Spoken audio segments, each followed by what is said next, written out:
Naghatid ng daan-daang trabaho ang job fair ng Department of Labor and Employment katuwang lokal na pamahalaan ng Mangaldan sa pamamagitan ng Public Employment Service Office na ginanap kahapon December 4.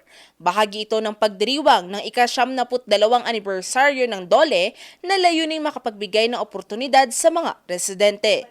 Naglaan ng mga kumpanya at ahensya ng daan-daan na bakanteng posisyon para sa mahigit 100 aplikanteng dumalo sa aktibidad. Sa kabuuan, 22 na job seekers ang hired on the spot.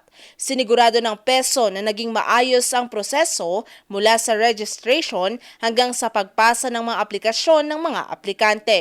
Nagpaabot naman ng pasasalamat ang lokal na pamahalaan ng Mangaldan sa suportang ibinigay ng DOLE Dagupan.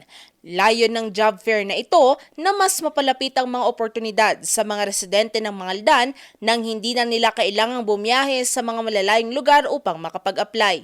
Naging paraan din ito ng lokal na pamahalaan upang makatulong sa pagpapalakas ng ekonomiya ng bayan.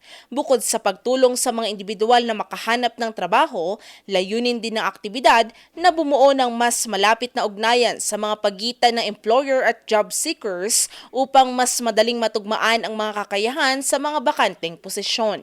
Tema ngayong taon, Tatak DOLE sa Bagong Pilipinas, serbisyong tapat at nararapat para sa lahat na nagbigay diin sa patuloy na pagpapalakas ng serbisyo para sa mga manggagawa at naghahanap ng trabaho sa bansa.